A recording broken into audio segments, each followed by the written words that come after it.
Good morning. இப்போ பார்க்க போகிற மாடல் வந்து டிவிஎஸ் ஜூபிட்டர் 125cc உங்களுக்கு டியூல் டோன் கலர் பார்க்க போகிறோம். இதில் முன்னாடி பார்த்தீங்கன்னா உங்களுக்கு 12 இன்ச் அலாய் வீல் கொடுத்துருப்பாங்க. வித் 220mm ரோட்டபிள் டிஸ்க் கொடுத்ததுனால உங்களுக்கு ஹீட் ரெடியூஸ் பண்ணி கொடுக்கும். இதனால உங்களுக்கு டிஸ்க் லைஃபே எக்ஸ்டெண்ட் பண்ணி கொடுக்கும். முன்னாடி பார்த்தீங்கன்னா உங்களுக்கு டெலஸ்கோபிக் சஸ்பென்ஷன் கொடுத்துருக்கனால மேடு பள்ளத்த போகும்போதில் சஸ்பென்ஷன் ஃப்ரீயாக இருக்கும். அது மாதிரி சோல்டர் பண்ணியது வராது. முன்னாடி பார்த்தீங்கன்னா உங்களுக்கு எல்இடி ஹெட்லாம்ப் கொடுத்துருப்பாங்க. இது உங்களுக்கு ஃபாலோமி ஹெட்லாம்ப் சொல்லுவாங்க. இதனால என்னென்னா உங்களுக்கு வண்டியை இன்ஜின் ஆஃப் பண்ணனாலும் உங்களுக்கு ஒரு 20 செகண்ட் எரிஞ்சிக்கிட்டே இருக்கும். அது வீட்டு வெளிச்சம் நல்லா கொடுக்கும். அதே மாதிரியே பார்த்தீங்கன்னா உங்களுக்கு இது அட்ஜஸ்ட் பண்ணிக்க முடியும். 10 செகண்டு 20 செகண்டு எதாவது அட்ஜஸ்ட் பண்ணிக்கலாம். இதில் முன்னாடி பார்த்தீங்கன்னா உங்களுக்கு ரிவர்ஸ் எல்சிடி டிஸ்பிளே கொடுத்துருப்பாங்க. இதில் என்னென்ன ஆப்ஷன்னா ஸ்மார்ட் கனெக்ட் ஆப்ஷன் வந்துடும்.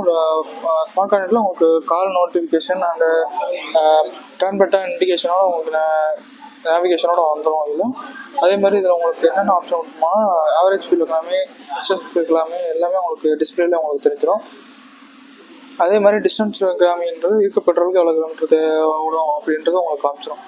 இதில் வந்து economic mode, power mode, plus இன்னொன்று பூஸ்ட் மோடு கொடுத்துருப்பாங்க. இது என்ன பெனிஃபிட்னா இந்த ஐகோ அசிஸ்ட்னு சொல்லுவாங்க. ஐகோ அசிஸ்ட்ன்றது நார்மலாக பெட்ரோல்லேருந்து பவர் எடுக்காமல்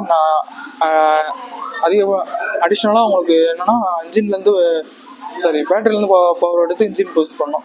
இதனால் உங்களுக்கு 10% எக்ஸ்ட்ரா மைலேஜ் கிடைக்கும். இதில் வேறு என்ன ஆப்ஷன் கொடுத்துருவாங்கன்னா உங்களுக்கு இன்ஜின் மால் ஃபங்க்ஷன் லைட் கொடுத்துருப்பாங்க. இன்ஜின் மால் ஃபங்க்ஷன் லைட்டு கொடுத்துருப்பாங்கன்னா உங்களுக்கு வண்டி ரன்னிங் டைமில் ஏதாவது சின்ன ஏதாவது ப்ராப்ளம் அப்படின்னா உங்களுக்கு இதில் இண்டிகேஷன் காமிச்சிடும். அதே மாதிரி இதில் இன்டர்லிகான ஆப்ஷனும் கொடுத்துருப்பாங்க. இது எதனாலனா உங்களுக்கு ஃபியூல் சேவிங் நமக்காக உங்களுக்கு கொடுத்துருப்பாங்க. வண்டியில் ஓடிடும்போது இன்ஜின் வெறுமனையாக ஓடிட்டு இருந்துச்சுன்னா உங்களுக்கு இன்ஜின் ஆட்டோமேட்டிக்காக கட் ஆஃப் ஆயிரும். மறுபடியும் நீங்கள் செல்ஃப் போட தேவையில்ல, பிரேக் பிடிச்சி ஸ்டார்ட் பண்ணால் உங்களுக்கு ஆட்டோமேட்டிக்காக ஸ்டார்ட் ஆயிரும். இதில் முன்னாடியே உங்களுக்கு ஃபியூல் டேங்க் கொடுத்துருக்கனால உங்களுக்கு ஃபியூல் டேங்க் கொடுத்துருக்கனால கம்ஃபர்டபுளாக வச்சுக்கலாம். அதே மாதிரி டேங்க் கெப்பாசிட்டி பார்த்தீங்கன்னா 5 லிட்டர் வந்துடும். 5 லிட்டர் கொடுத்தோம்னா ரிசர்வ் வந்தோடனே உங்களுக்கு 1.5 லிட்டர் இருந்தோடனே உங்களுக்கு ரிசர்வ் காமிச்சிடும். அதுலேயே முன்னாடி பார்த்தீங்கன்னா ரைட் சைடில் உங்களுக்கு 2 லிட்டர் க்ளோ பாக்ஸ் கொடுத்துருப்பாங்க. ப்ளஸ் அடிஷ்னலாக யூஎஸ்பி போர்ட் சார்ஜர் கொடுத்துருப்பாங்க. எமர்ஜென்சி போடுற மாதிரி கொடுத்துருப்பாங்க. இதில் சீட்டு லென்த் பார்த்தீங்கன்னா உங்களுக்கு 790 கொடுத்துருக்காங்க. உங்களுக்கு ஃபேமிலியாக உட்காந்து போகிறதுக்கு கரெக்டாக இருக்கும். அதே மாதிரி நல்ல அண்டர் சீட் ஸ்டோரேஜ் பார்த்தீங்கன்னா உங்களுக்கு 33 லிட்டர் கொடுத்தனால 2 ஆஃபீஸ்க்கு மட்டும் இல்லை வேறு ஏதாவது திங்ஸ்னா வச்சுக்கலாம்.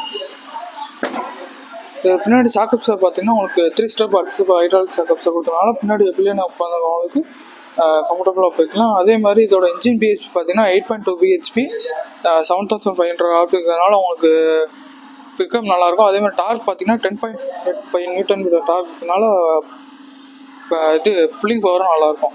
இதோட வீல் பேஸ் பார்த்தீங்கன்னா 1775 பேலன்ஸ் பண்ணவும் ஈஸியாக இருக்கும், ஸ்டெபிலிட்டியும் இருக்கும். அதே மாதிரி இதோட கிரவுண்ட் கிளியரன்ஸ் பார்த்தீங்கன்னா 163mm இருக்கிறதுனால கீழே அண்டர்சேஸ் படி எதுவும் தட்டாது. இதில் கலர்ஸ் பார்த்தீங்கன்னா உங்களுக்கு ஐவரி கிரே, இன்னொன்று வந்து ஐவரி ப்ரௌன் வரும். இதோட வெயிட் பார்த்தீங்கன்னா 108 kg தான் வரும். ஈஸியாக ஹேண்டில் பண்ணிக்கலாம்.